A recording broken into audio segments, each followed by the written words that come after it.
Hello, everybody, and welcome to Taking Control, the ADHD podcast on rashpixel.fm. I'm Pete Wright, and I'm here with Nikki Kinzer. Hello, Nikki. Are you feeling okay? I'm feeling great. Oh, it's great to have you here, right here Thank at you. this time. At the right time. Yes, I had a moment. You had a moment today, and I messed up on my scheduling. And but I have great clients, and they're flexible. And she was working with me, and so I'm here. That is perfect. It's just perfect. Yes. I'm very excited about our conversation today. We're going to be talking about Gremlins. And we have, I think, in fact, the perfect guest to talk to us about Gremlins. Before we do that, head over to TakeControlADHD.com to get to know us a little bit better. You can listen to the show right there on the website or subscribe to our mailing list. And we'll send you an email each time a new episode is released. You can connect with us on Twitter or Facebook at TakeControlADHD. And if the show has ever touched you, if it's ever helped you to change your life for the better, if you've ever found that you can that you can approach the world in a different way because of the conversations that you've heard here on the ADHD podcast, we invite you to consider supporting the show directly through Patreon.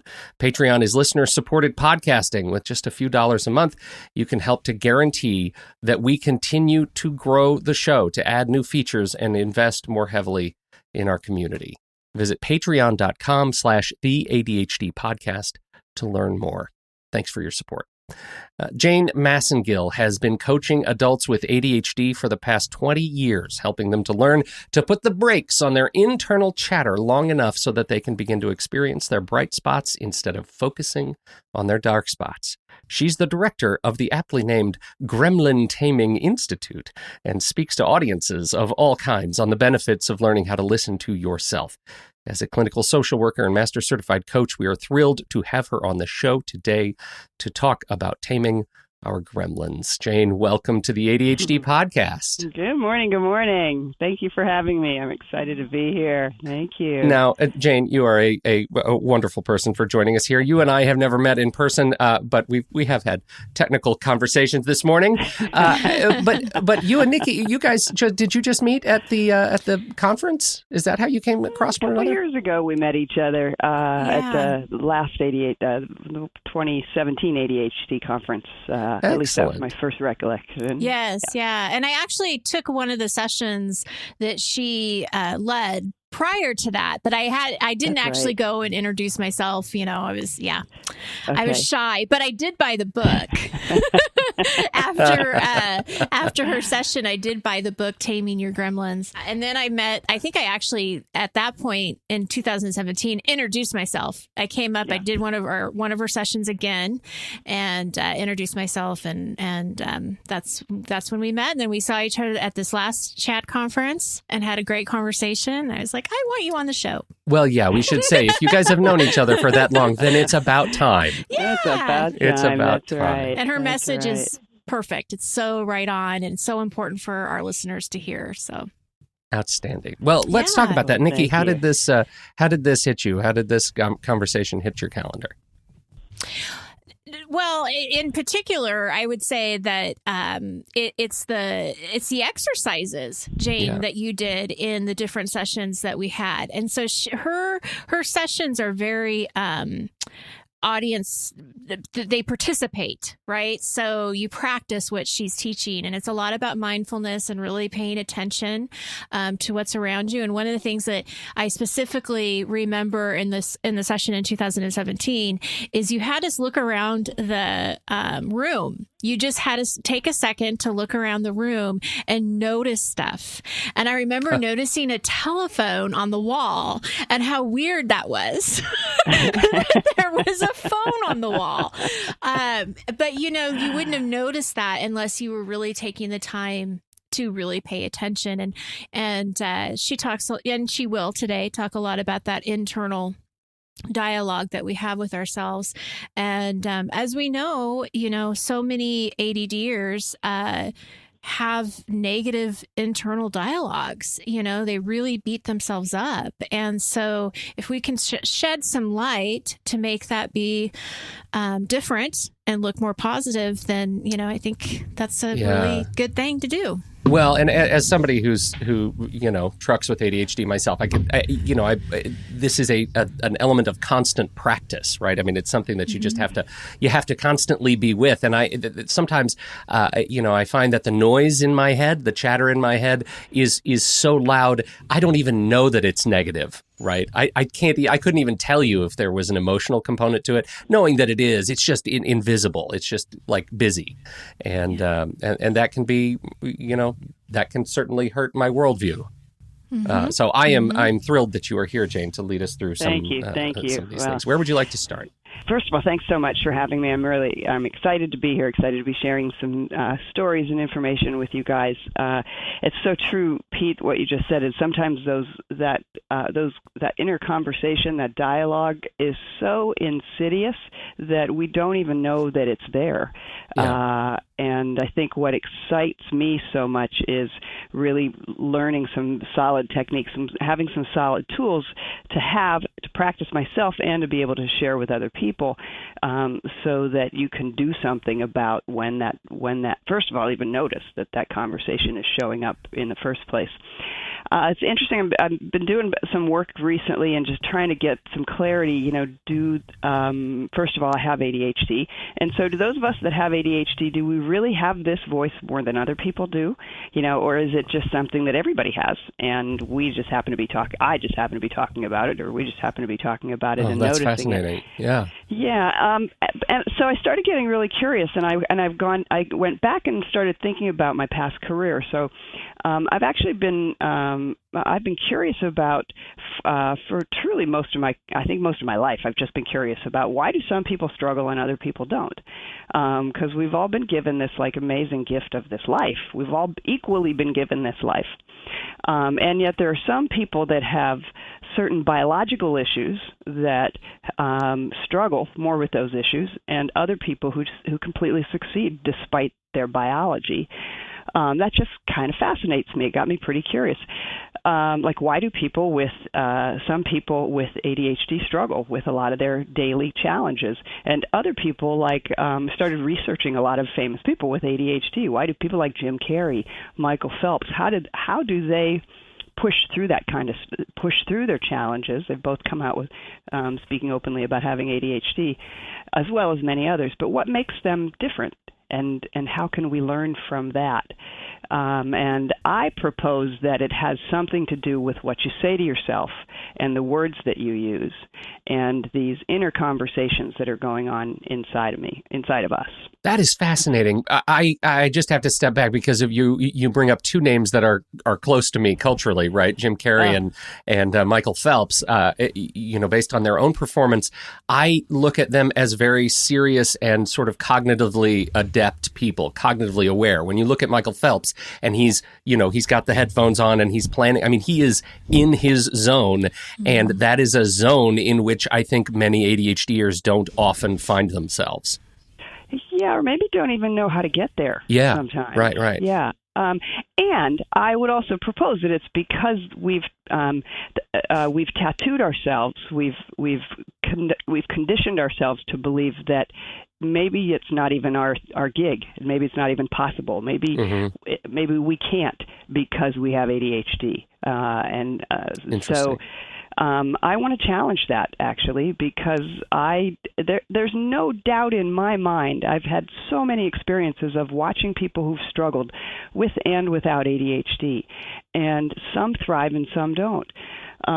In my days as a social worker, I first started I have an undergraduate and a graduate degree in social work, and when I first started I spent the first 7 years of my career in hospitals, and a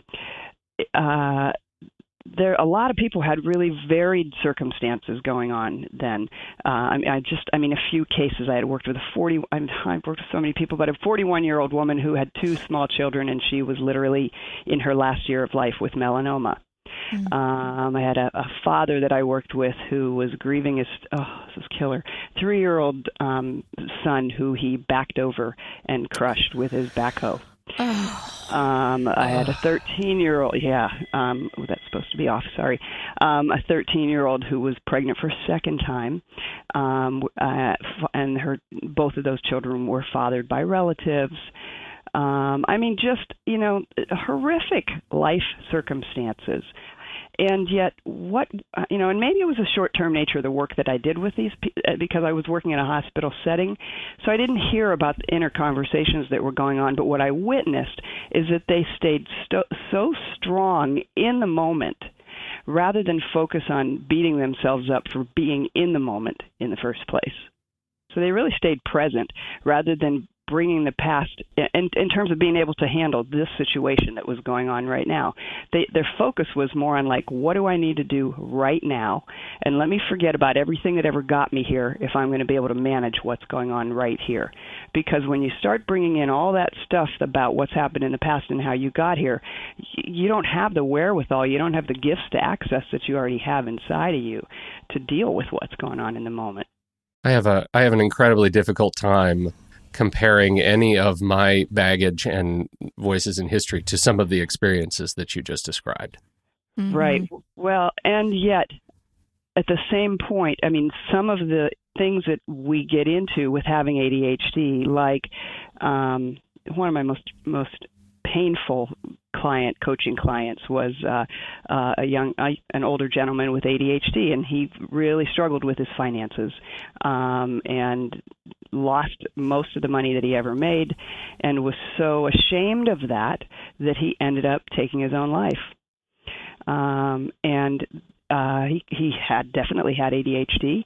He was struggling with trying to work through it, and yet that shame, those conversations that were going on in his head were so prevalent, and he had trouble sorting himself from it. He didn't know how to. He didn't know he couldn't. He didn't choose to, or for whatever reason, chose not to stay in the present moment and work with what was going on now. He brought all of that contaminated stuff from the past into the present.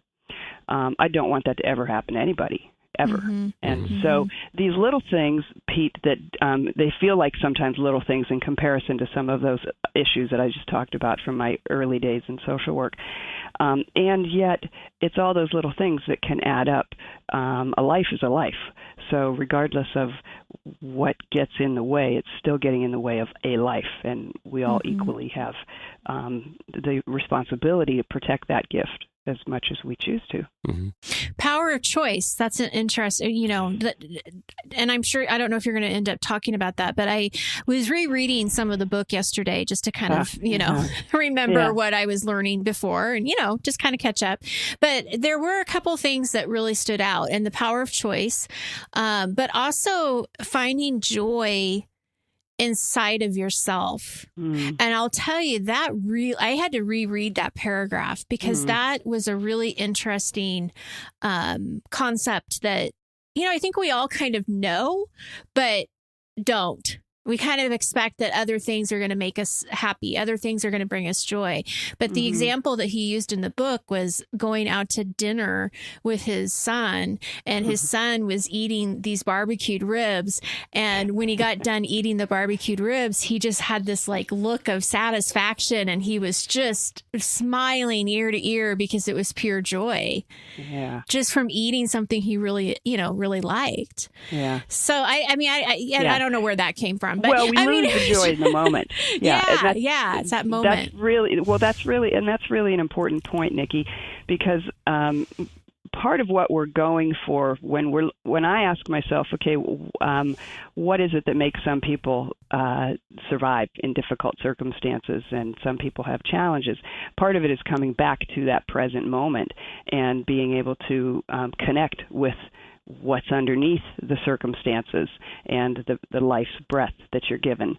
And it is so easy to take that for granted. And it's interesting, first of all, I want to say before we go any further, the book that we're referring to that you showed a picture of was written over 35 years ago by Rick Carson.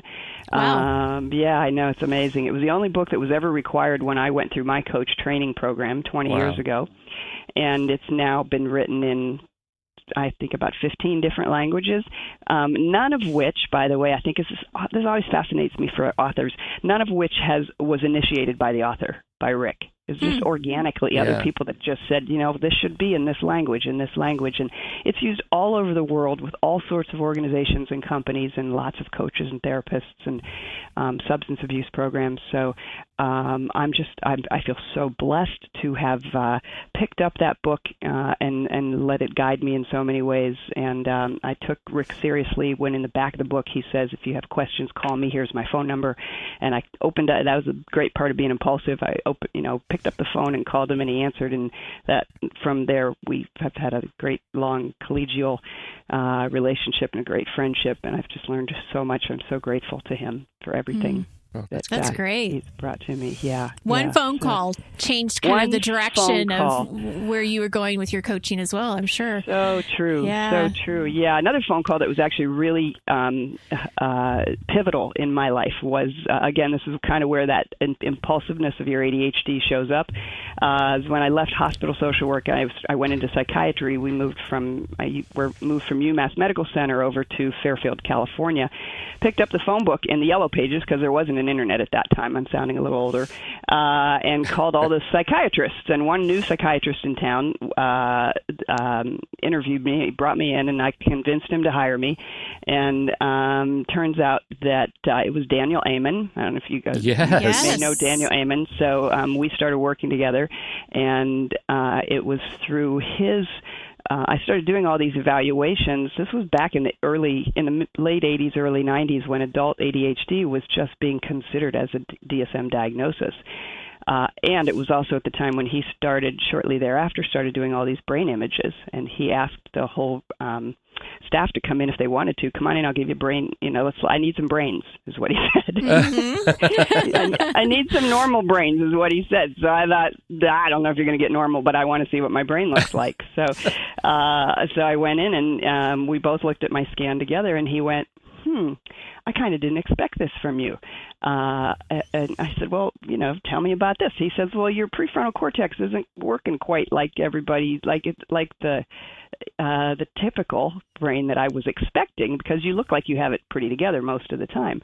And to me, it was like a light bulb went off, because I was doing all these evaluations for adults with ADHD thinking, come on, everybody's got this, I guess it sounded so much like me. So I made that assumption, of course, that everybody had it. But when I saw my scan results, it really made sense that, and the scan, I want to make it clear, the scan doesn't diagnose you, but it's the whole picture together. And at home, what Dan Amen didn't see is that I had lots of projects that were started and unfinished, and my desk was a shambles, and I just didn't have a whole lot of patience with my kids. So I was really blessed to have connected with him, worked with him for a dozen years, and got into coaching actually during the time I was also working with him. So I have a question for you, because I want to circle back to when you were talking about being curious. Is it different? Is the internal dialogue different with ADDers versus somebody without ADHD? What did you find out? I think so. Well, here's what I found out is I think so, because we're being told our whole lives, sit down, shut up, don't move, sit still. Sit still, clean up your messes, stop interrupting from very early ages. So every experience we have in our life, we create some ideas about who we are based on those experiences. Mm-hmm. And that's true for everybody. And what's also true is that when you don't fit into the same box, especially in our school system, the way our school system's set up, you don't fit in the same box that everybody else does. So you're going to get, for the most part, and you're going to get way more messages than the average child might receive. Mm-hmm. Again, diagnosed or not, it doesn't matter. And so you start making up all these ideas about who you are, and those ideas actually may have nothing to do with who you truly are. So all of a sudden this line becomes sort of blurry between who am I and who am I really, and what are these what are people saying about me? And so we start taking on that internal dialogue. One example I can think of is again, these experiences start early. When I was 6 years old, first grade, I can remember having to come up in front of this. I talked a lot, and I was very chatty, and I went to a Catholic school. I remember being pulled up in the front of the classroom, and Sister Laura, bless your heart now, would have me hold my lips shut, and she'd make me stand in front of the classroom, facing all my peers, holding my lips shut. Wow. For anywhere between 1 and 5 minutes. It was public shaming. Yeah. You know? And, I was also probably pretty vain at that age. So I was equally as worried. I was shamed, and I was equally as worried that the longer I did that, my lips were going to look like hers. And she had these big lips, and I didn't like the way she looked either. So anyway, I started faking that I was holding my lips. And if I could talk to her now, I'd say, Sister Laura, I get paid for talking. And, look at me now. That's right. And if I wanted big lips, I'll go to Botox. That's right. Anyway, so yes, we do make I do believe that there's truth to this, Nikki, that I do think that the dialogue is different for adults with ADHD and for kids too, which is why I'm such a big proponent of parents. Pay close attention to what you're saying to your kids, because whether you know it or not, these are all formative memories of things that they're going to take with them in terms of who they start believing that they are. Well, and that's the curse of being a parent with ADHD, right? Is that sometimes I find myself in ADHD understanding mode where I'm parenting with ADHD in mind, and sometimes I find that, I'm parenting normatively, and it's just because we're not in sync, and I find myself saying things that were said to me, and I want to just slam my head in the car door. It's just so. Right. I hear it as it comes out of my mouth. It's so triggering. I know you want to just kind of pull them back, right? Yeah. Yeah. It's painful. It's painful. So it's interesting. When I came back from the ADHD conference in St. Louis, Russ Barkley spoke on adults with people with ADHD having shorter lifespans. And I didn't even want to go to that conference because I thought, why do I want to learn that I'm going to die earlier? But I'm really glad I went, because he talks about conscientiousness. And one of the things that can increase your lifespan is being more conscious. I thought, perfect, being more aware, noticing more, paying more attention. And I thought, well, hang on a second, we have ADD. And so paying attention and being more aware, that's part of the challenge of, our focus is all over the place. I have been practicing simply noticing, sort of the essence of Gremlin-Taming now for about the last 20 years. And simply noticing it is paying attention, but there's kind of you're paying attention to a whole lot of things. Mm-hmm. And so I thought, well, how can I help people simplify what it is to pay attention to? How can I take this buzzword of mindfulness, awareness, simply noticing, and bring it down even more to help people have a simple place to start in the beginning? And so I started thinking about word watching, kind of like bird watching. Bird watching, when you're sitting in your bird watching, you're just sitting, you're kind of looking specifically. Maybe you're looking for a specific bird, or you might just be sitting on your porch kind of going, what's flying by? Well, all day long, those birds are flying by, whether you know it or not. You just haven't stopped long enough to really focus on them, to pay attention to them. And there are some words are the same way. So it's helpful to be able to. So I want to play around a little bit today with doing some word watching. There's some certain words that I find that once you get underneath the words, you start understanding what are the habits, the behaviors, and the beliefs that we have about ourselves. And then once you notice those things, then you can decide what do you want to do with them. Again, it's coming down to the choice. Mm-hmm. So, well, and I want to say something about that before we do the practice, because I know that there's this power of choice, but then at the same time, you say, what is it that you want to do with it after you've noticed it? But I guess where I get stuck is, how does a person stop believing what they have believed for so long? Great question. It goes back to that experience of joy that you talked about earlier, Nikki. So the first time I ever had my own experience I'll go back to Pete. This insidious voice, it used to be so connected to me that I didn't know the difference between the two. And I had a very powerful experience of being able to just sort out to be able to take that inner conversation and literally give it a picture, call it a gremlin, put it behind me, and then come back and have the same exact experience I just had, but only with that behind me, separated from my body. And I have goosebumps. So you can't do that without the awareness, because you have to be able to know it's there and separate it. Right. Okay. And the words are one way into that awareness. Right. So okay. It's kind of like there's this big thing of being aware. Well, what are we supposed to be aware of? Yeah. Our words, our behaviors, our habits, inner conversations, physical experiences in our body. All of those are grist for the mill in terms of things that you can be aware of, but where to start, if you want to just take one super simple thing. And so I'm proposing start with your words. That's a super simple thing that you can take. Listen to, do you hear yourself say the word, I can't, or I should, or, just some of the more defining language.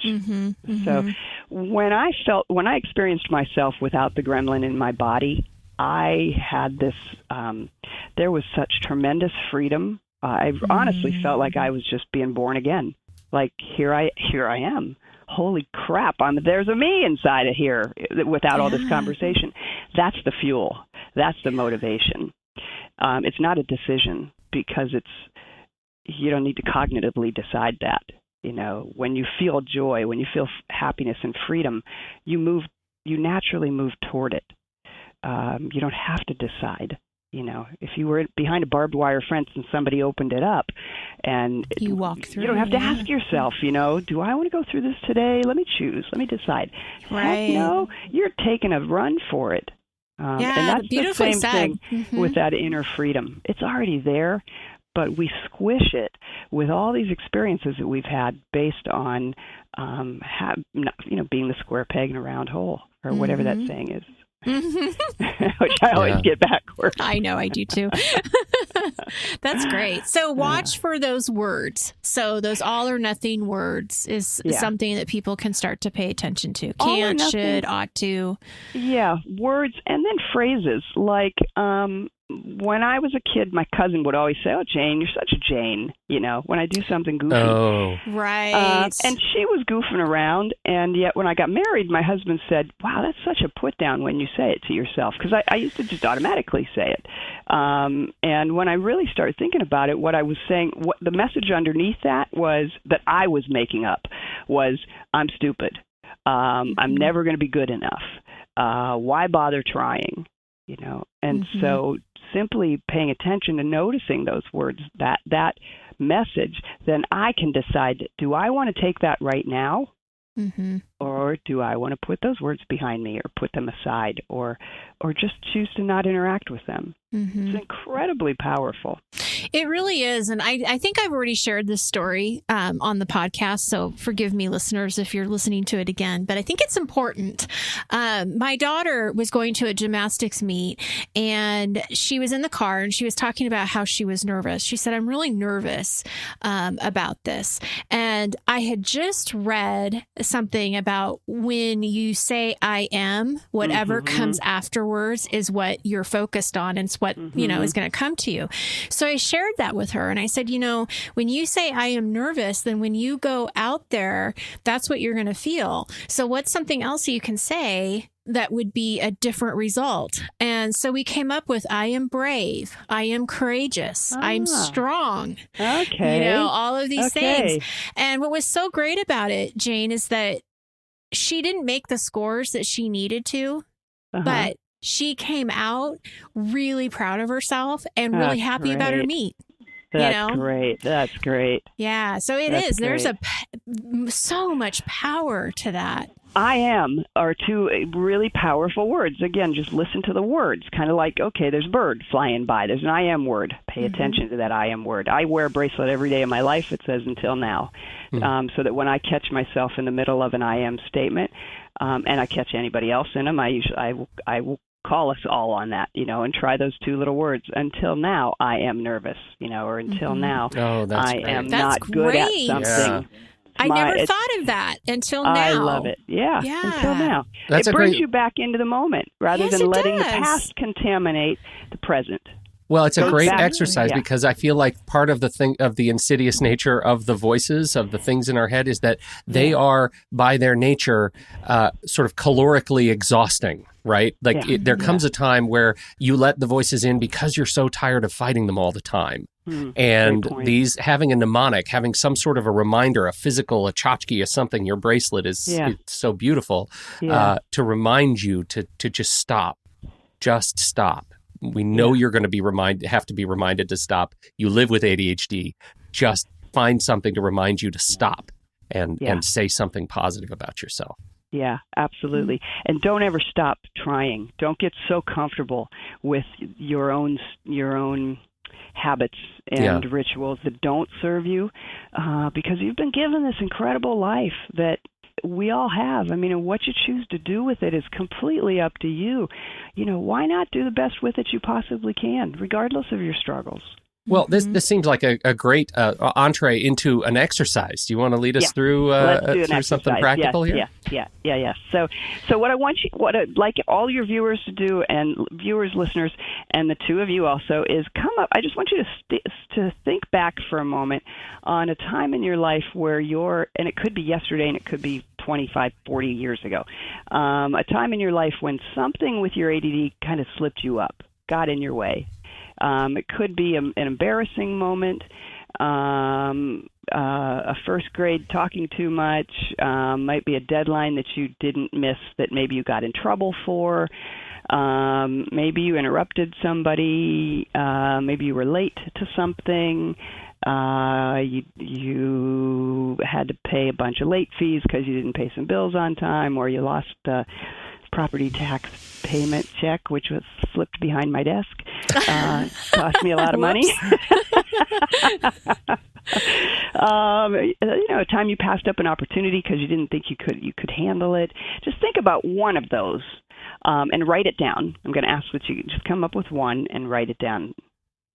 Just one or two sentences about it. Okay. Okay. The sound of writing is always exceptional podcasting. Okay. Right? I know. Or typing, having the typing. Right. Yeah. There you go. All right.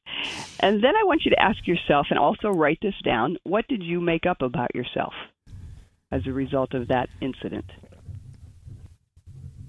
Remember, with every experience we have, we make up something about ourselves, good and bad.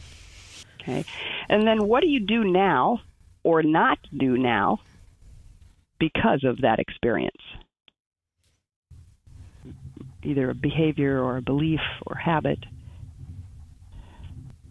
And then I want you to go back through what you just wrote and underline or circle any words that you can watch for that are going to clue you into either your choice to follow through with a behavior or pattern that doesn't fit you, or to watch or to change that. So just look for any clues for words that you would say that when you circle those words, underline those words, that you can just watch for in your word watching process to help you become more aware of whether or not what you've made up about yourself works for you in this moment. Can you clarify that a little bit? Can you give me an example of the kinds of words I'm going to be looking for? Yes. So things like, I'll go back to my situation with Sister Laura. So when she had me hold my lips shut, what I made up about myself is nobody wants to hear what I have to say. So I need to be quiet. I spent many years being second fiddle, I would say, or being just really afraid to stand up and talk in front of people, or always feeling like what I had to say wasn't good enough, because I took that also from You're Such a Jane.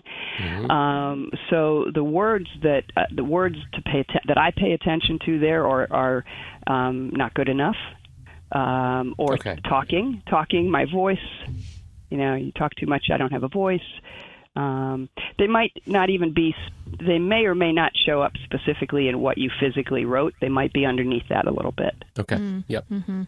So I pay close attention to my voice when I hear in my own mind saying I don't have anything to say. Sometimes that is so subtle that I turn down opportunities because I think I'm not the one to talk about this. So do we share? Yes, please share. What'd you come up with? Yes, Nikki, go ahead. I can see your eager beaver over there. I know, okay. Well, it's really interesting because when you asked the question, I know exactly what popped in my mind first. Okay. I was in college, and I don't even remember the class or the professor. All I remember is him telling me that I needed to go to the writing center because my paper wasn't good enough. So it wasn't, formed correctly, or I don't know, but he told me to go to the writing center. Okay. And so with that, it has always stuck with me that I'm not a very good writer. Okay. And when I do have to write, I get stuck a lot. Okay. Like it always takes me a while to like get started because I don't, I wonder if this is going to be good enough. Okay. And then Pete, you know this. I almost always ask you to take whatever I've written and fluff it up, is what I call it.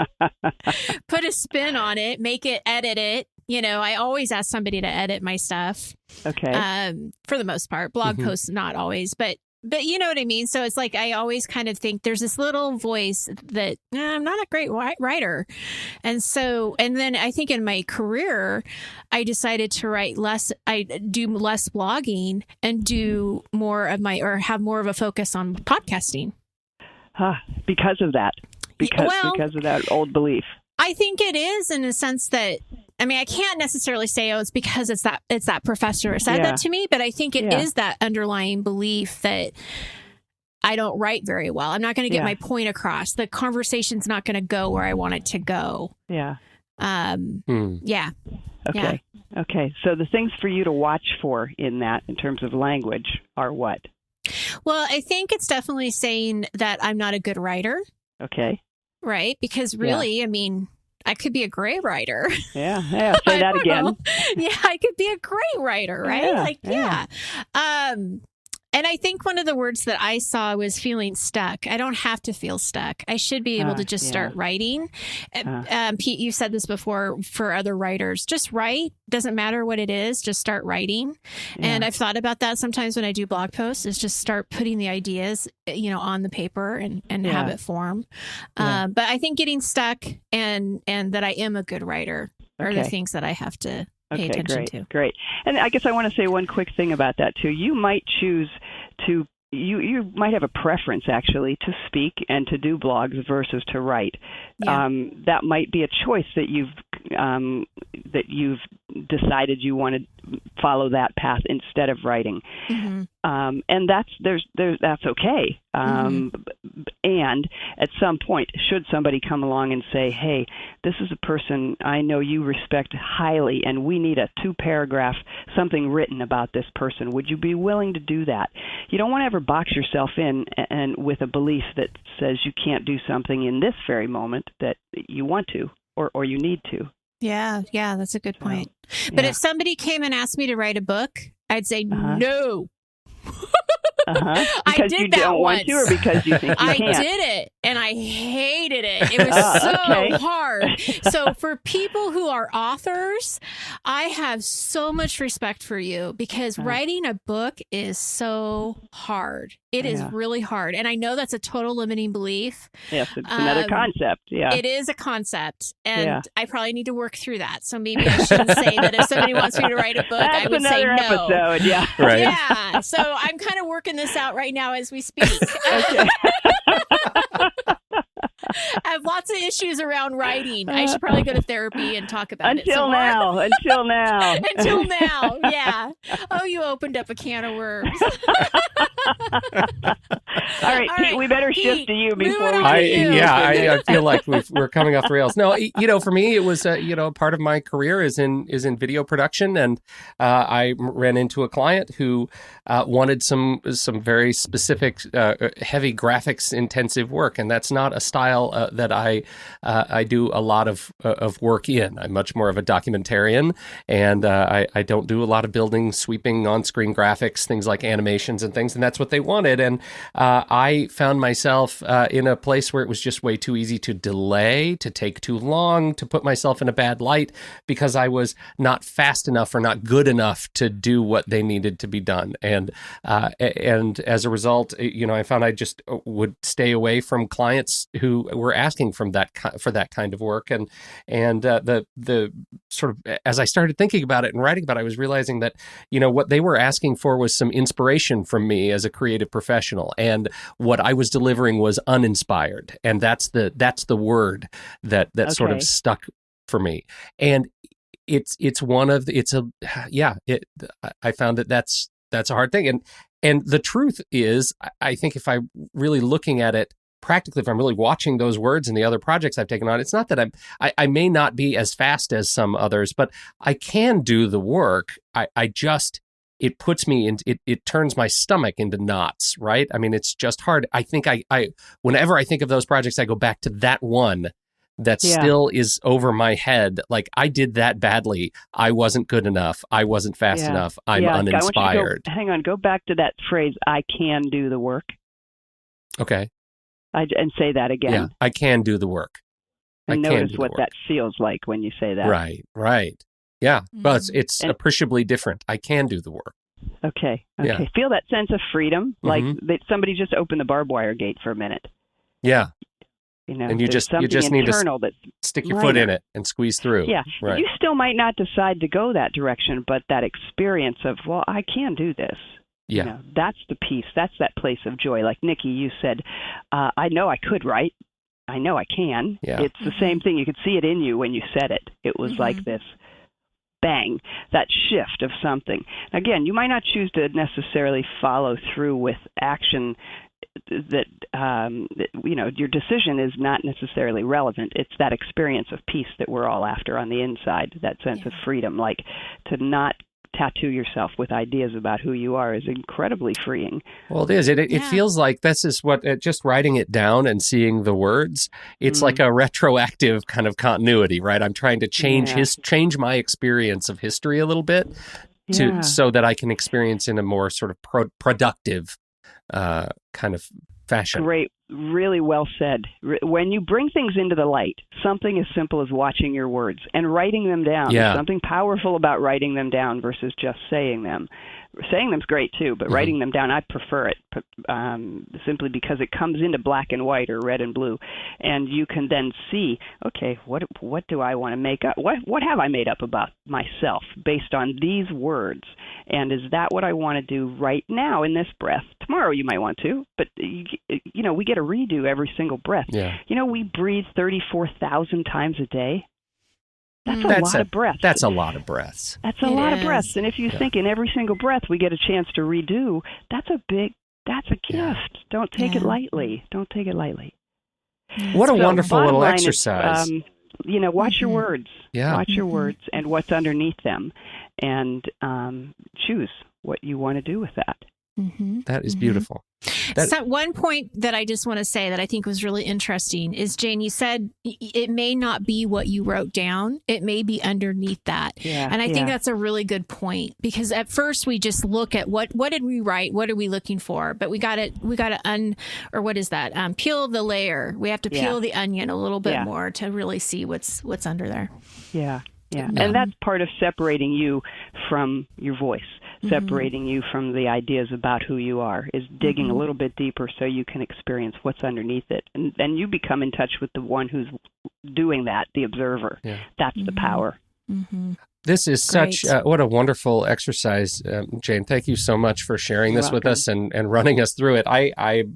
I have some more writing to do and a new model through which to do it. Share us, we're wrapping up here, but share us a little bit. Where would you like people to go to learn more about you and your work? And is there a way we can take this exercise, and would you be okay with us sharing it as like a PDF, or do you have a PDF or something we could share it with? I don't have a PDF, but I can make one up for you and send it your way, no doubt. I would say the first thing to do is just keep a word journal. Keep some kind of a journal. I've called it for myself over the years. I've had a Gremlin journal that entails a whole lot. For me, the word journal seems super simple, just a quick, easy way in to start. So keep a word journal and just a place to kind of catch yourself with your language.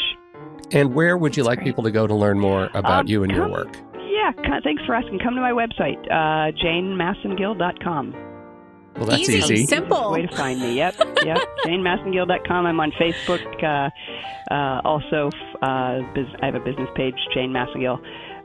So I'm a name you can trust. Just come by. Oh, listen to you. Thank you so much, Jane Massengill. We sure appreciate your time and attention today, as we do all of our listeners who have downloaded, all their Patreon supporters who've shown up for the live stream. Thank you, everybody, for your time and your attention. Until next week, on behalf of Jane Massengill and Nikki Kinzer, I'm Pete Wright. We'll catch you right here on Taking Control, the ADHD podcast.